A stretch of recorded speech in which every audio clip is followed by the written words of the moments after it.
is enough said.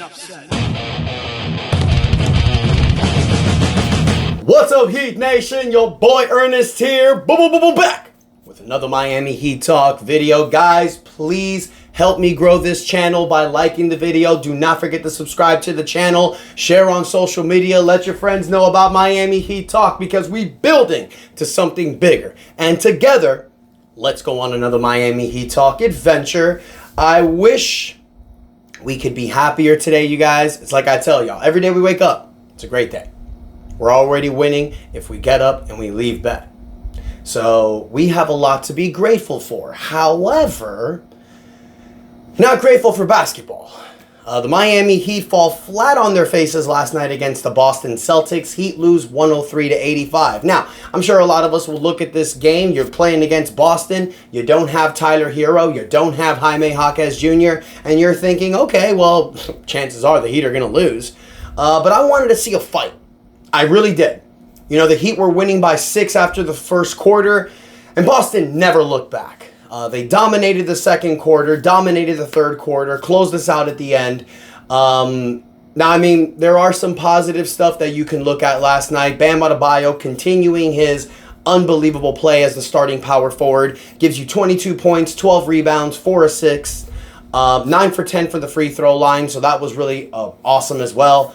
But you also get an interesting starting lineup. With Tyler Hero and Jaime Jaquez not playing yesterday, it actually opened up for our new players to get a shot.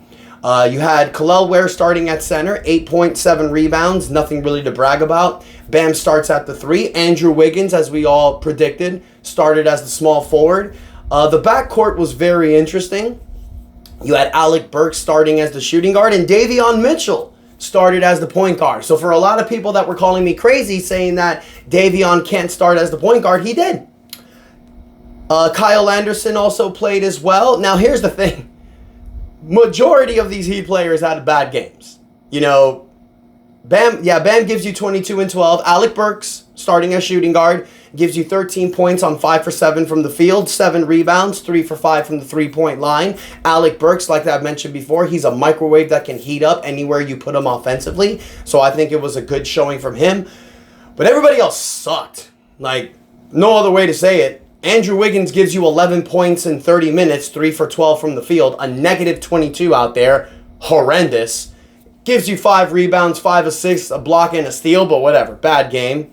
Davion Mitchell, man, I love this kid. I saw him defensively holding down certain players, locking up Derek Wright, locking up Jaylen Brown at times. But offensively, not really much. He goes 2 for 8 from the field, 0 for 4 from three-point land, 4 points, 4 rebounds. He has a +5 out there. Not many people were pluses when the plus and negatives. So he did pretty good there. You get 10 points off the bench from Nikola Jovic, 9 points off the bench from Terry Rozier, 5 from Duncan Robinson, but as you know, 3 points from Pelle Larsson, who gives you 15 minutes. The Miami Heat went with a 10-man rotation. Kyle Anderson comes off the bench for 10 minutes, doesn't do anything, 0 for 5 from the field. You can call this, guys, a blend of a crap perfect storm. I think the first game of this new Miami Heat roster was dead from the start, didn't really have a chance.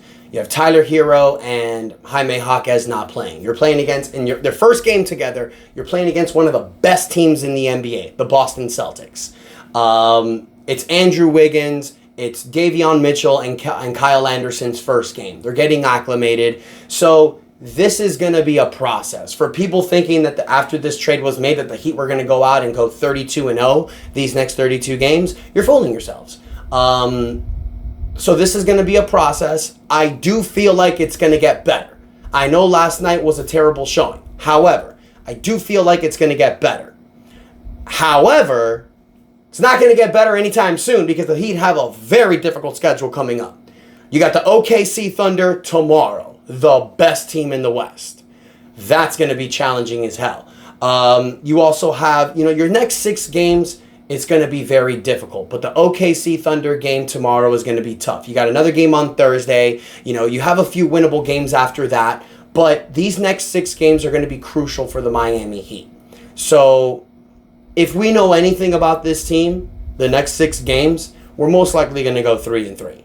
You know, the Heat right now have a 25-26 record. They're still the 7th seed in the Eastern Conference, only a game down from the 6th seed, but they're a half a game above Atlanta and a game above Orlando. Orlando have the 9th seed. So these next few games that are coming up, if the Miami Heat cannot capitalize and win some of these games, then you're possibly looking at being the 9th seed. Now, what can we do to get away from that? What can we do to get out of the play-in? Well, health is a big thing. Tyler Hero and Jaime Jaquez were out because of illness. As we all know, there's been a bug that's been going around here in South Florida since November, so it's been passing around. People have been catching it. You're seeing that it's hitting athletes as well. But you need a healthy team. You need a healthy team because Spo needs to figure out what's the best 9-man rotation moving forward. If you ask me, it's similar to what we saw last night in the starting lineup, but instead of Alec Burks, Tyler Hero implemented. I think the best starting lineup is Bam, Ware, Wiggins at the front court, Tyler Hero and Davion Mitchell in the back court. You need Jaime Jaquez Jr., Nikola Jovic, Duncan Robinson, and Terry Rozier as your pieces coming off the bench. I feel with that 9-man rotation for these next 31 games, we can make some damage. We can do some damage, excuse me. Now, I'll be honest, you guys.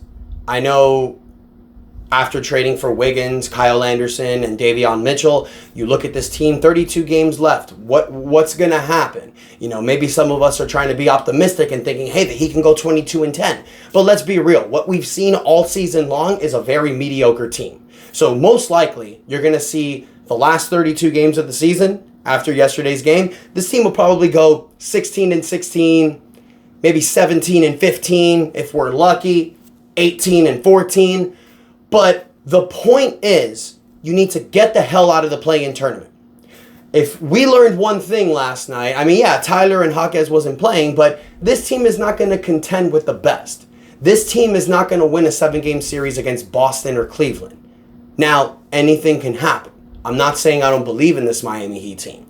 There can be changes that are done the next few weeks that you see this team, the way they play together under Spo's system, and think, damn, this team might be able to do it. That's how great of a coach Erik Spoelstra is.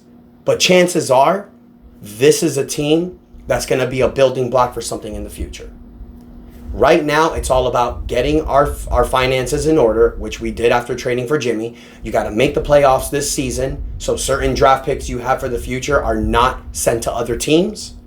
And you need to figure out what this team identity is moving forward.